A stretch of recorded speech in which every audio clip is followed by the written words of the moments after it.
Sometimes my puns are very literal. I watched the first episode of Yellowjackets on Amazon right after it aired because the first episode was free. And that's how they get ya.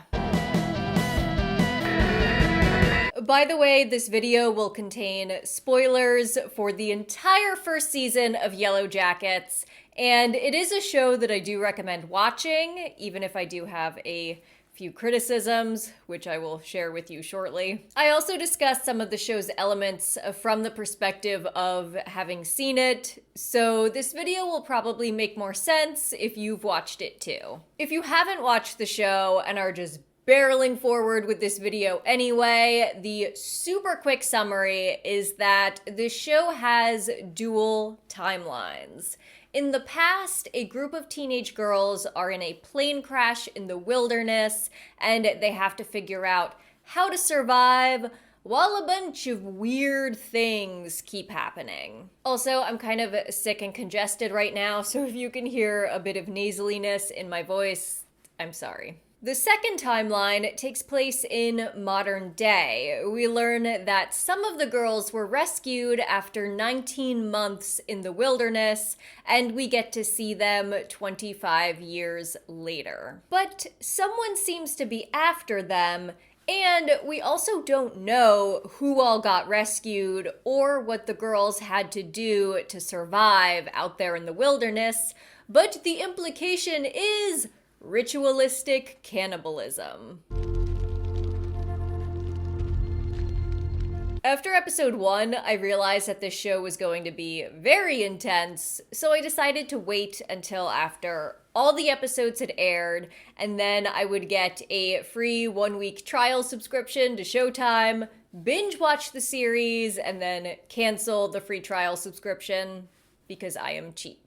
However, even after I binge watched the entire series, I couldn't stop thinking about the show. I kept going back to rewatch certain parts of certain episodes, and I think the biggest mystery that the show sets up is who do they eat first? But I think the biggest mystery for me and for a lot of other people is, are the events in Yellowjackets supernatural or psychological in nature? Neither of those mysteries are answered in the first season, by the way, which in terms of the who do they eat first mystery is kind of frustrating. Because while I understand setting up a multi-season arc, I do kind of think that narratively, when you set something up in the first shot in the first episode, it should be somewhat resolved by the end of the first season. And at the end of the first season, all we know is that the girl we see running at the beginning is not Jackie, despite wearing Jackie's necklace. Also, I'm saying who do they eat first, but what I really mean is who is the girl that you see running at the beginning of the first episode that they end up eating, and is she the first one?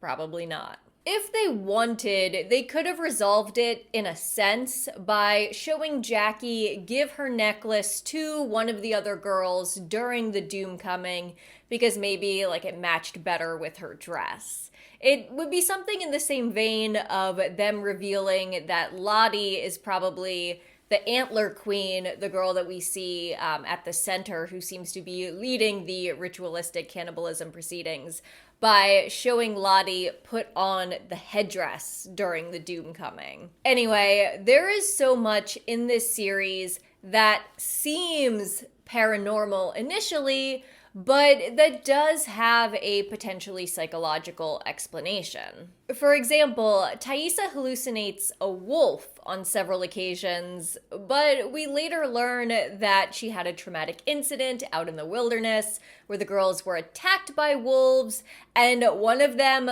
dragged off her girlfriend by the face, and Thaisa was the one who was supposed to be standing guard, but she fell asleep. Thaisa sees the man with no eyes, but that could very easily just be her hallucinating on a regular basis after experiencing her grandmother's traumatic and not at all peaceful death. By the way, I'm not going to show a clip of the man with no eyes because he scares me. At one point, Lottie sees Thaisa in the middle of the night, like hunched over in the woods, just shoveling dirt into her mouth. And it later becomes clear that this is just Thaisa sleepwalking. It's not a vision or anything. We do at one point hear Van point out that Thaisa's nails are super dirty, and she doesn't know how they got that way. Jesus, Ty. Treat me like a lady. I don't know how they got so dirty. Her son, Sammy, has this real, creepy movie child element, and he talks about the woman in the tree who watches him at night. But again, later, after Thaisa's sleepwalking is revealed, we discover that that's actually her, and she's just pretty much been traumatizing her son. There's a mysterious symbol that keeps showing up that the girls found carved in the woods. But, it might not be supernatural in nature. It could just have been carved by the guy whose cabin they found. Maybe it meant something to him, and he carved it everywhere, and then it kind of just imprinted itself in their brains. The Doomcoming night, where the girls essentially turn into a wolf pack and hunt down Travis, is very disturbing. Their faces seem distorted, and they have these black eyes. Shauna speaks with an almost demonic voice at one point. Run. But that might not be supernatural in nature. It could just be the show depicting these events through the lens of taking shrooms and drinking a lot of weird fermented berry juice. The show itself is also very atmospheric. The soundtrack uses these eerie vocalizations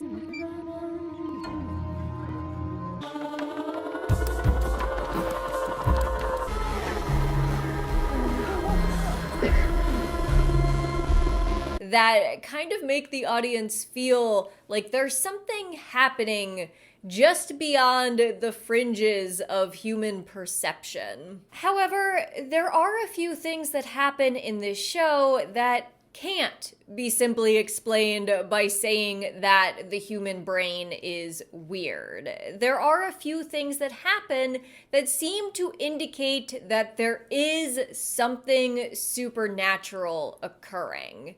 And a lot of these moments revolve around Lottie. We're shown early on that Lottie takes some sort of pills, and these turn out to be loxapine, which is an antipsychotic used to treat the symptoms of schizophrenia. When the girls crash, we see that Lottie has roughly 1 week's worth of pills left. So she seems like a character that is essentially primed for some sort of psychological issues. And we do see her staring off into the middle distance, and she says a lot of weird cryptic things, and she has these visions, and it's all stuff that could be easily dismissed. Except that the show actually shows the audience her visions. And they come true. She sees a vision of the deer with the messed up antlers, and then later on, Nat and Travis bring back a deer that looks just like that and is also creepily infested with maggots despite being very recently alive. When they're doing the seance in the attic, Lottie looks at the window and screams just before the window bursts open.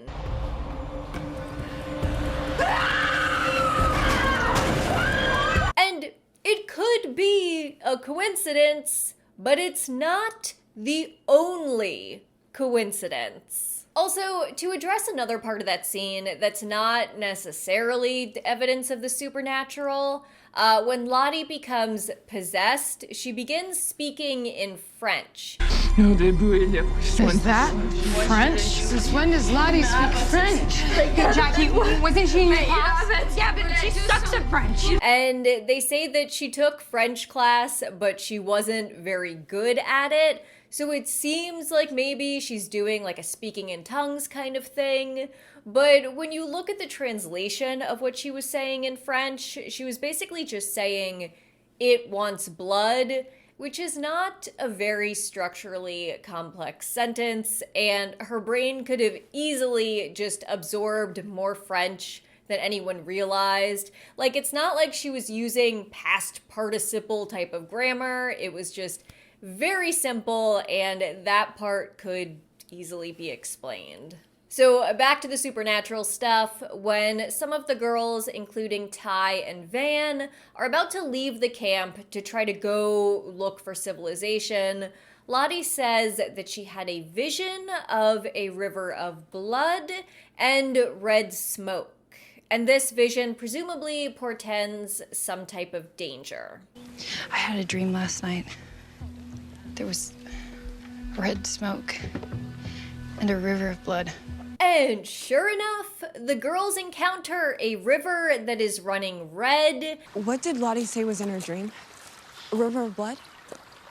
And then later they are attacked by wolves, and one of the wolves is like dragging Van away by her face. So Thaisa fires a flare gun at it, which creates the red smoke. If that ultimately turns out to be a coincidence, following a series of coincidences, then the writers are really pushing it. One interesting thing about that whole sequence is that Lottie gives Van this bone that she says is supposed to help keep her safe. What is it? Just take it. I think it'll keep you safe. And when we see the girls go to bed, Van is still wearing the bone around her neck.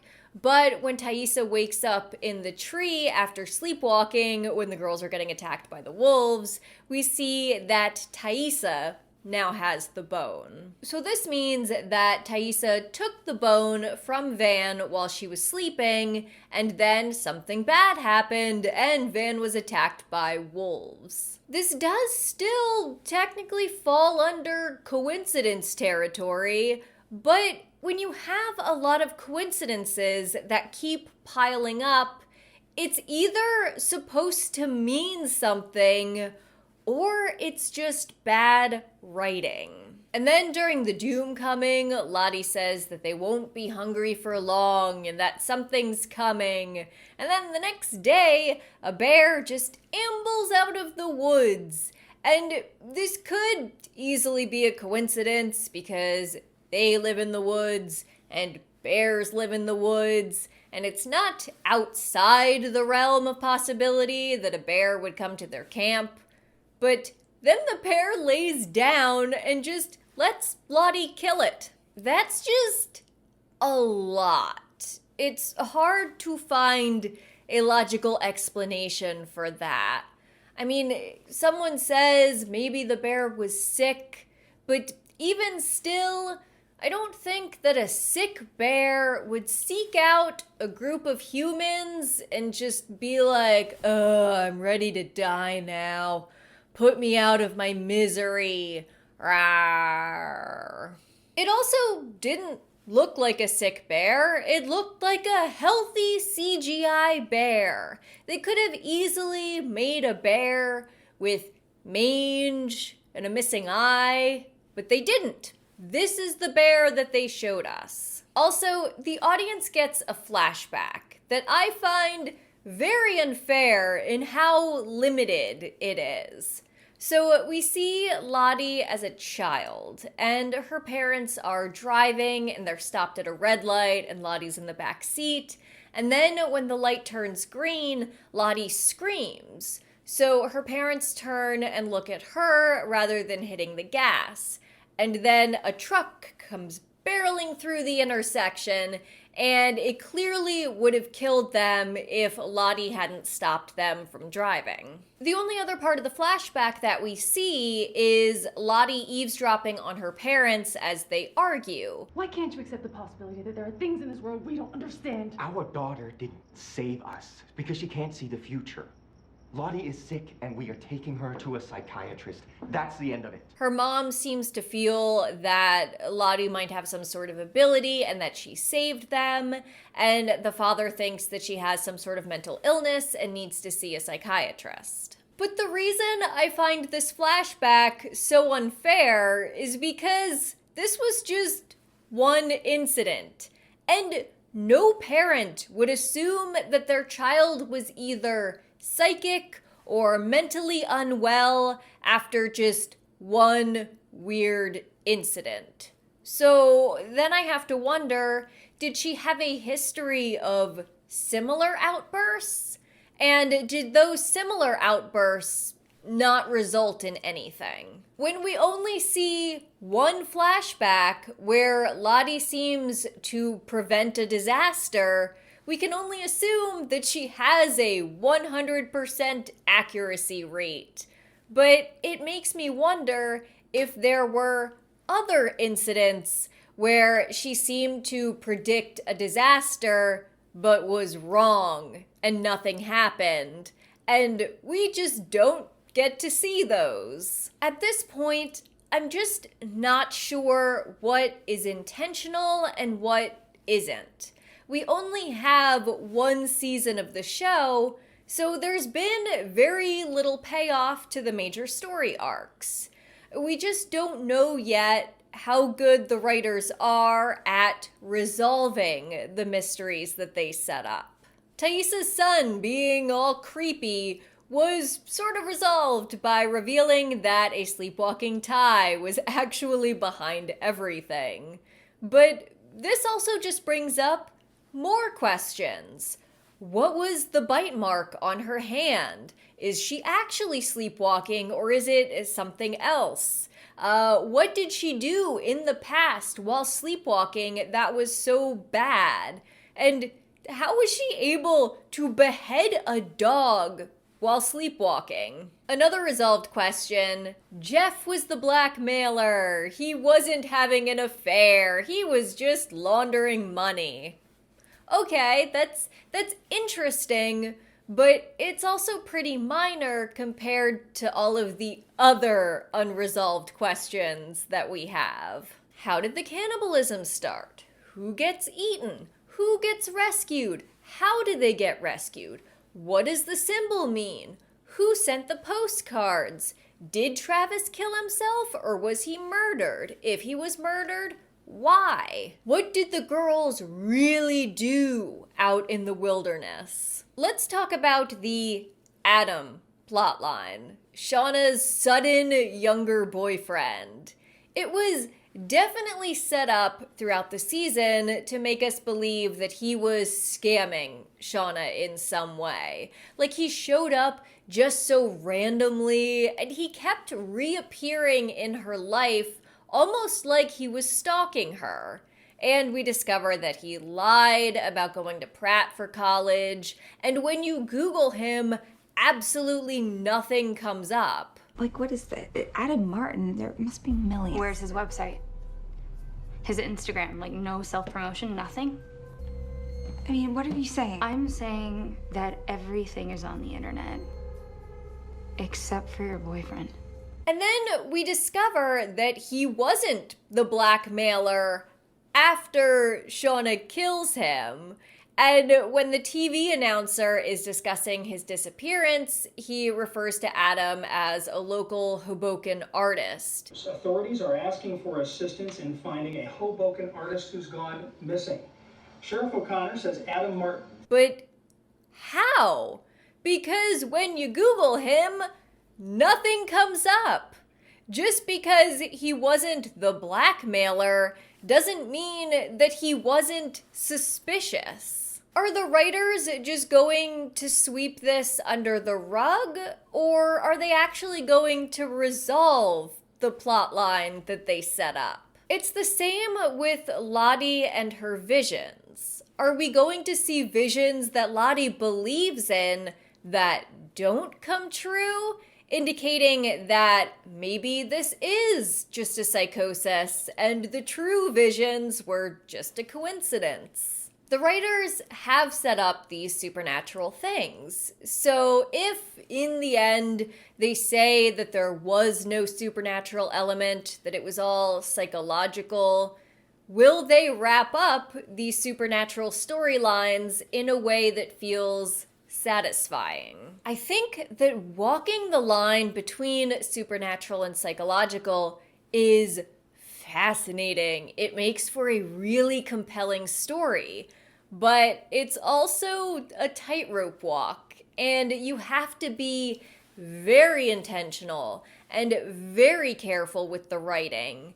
And we just don't know yet if the writers are necessarily that good. They have a 5-season plan, supposedly, and I really hope that they get to execute that entire plan as intended, because I feel like there are a lot of things that will really only become clear once we have the entire picture. Like I said earlier, despite my criticisms and some of my hesitation, I really did enjoy this show. The soundtrack is a lot of fun. They use a lot of classic 90s hits to great effectiveness. Is it really fair to feel this way inside?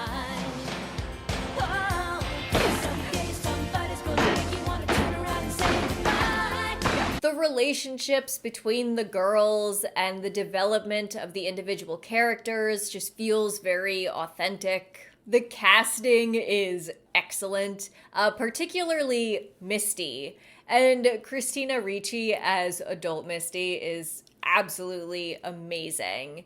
And there is a great level of consistency between the teen and adult versions of the girls in terms of mannerisms and the way that they speak. In the flashbacks, they consistently feel like teenagers. They're kind of awkward and a little bit selfish, and they can be very mean to each other. And I feel like having teenagers that seem like teenagers is not always the case in TV shows. And as adults, you really get the sense that there is just a lot of unresolved trauma roiling under the surface of their normal suburban lives. Obviously, I am enthralled enough to make a YouTube video about the show. Yellowjackets is just gruesome and terrifying and funny. I'm just jaded. I've lost trust in similar shows before, and I won't tell you specifically which show lost my trust, but I think you know.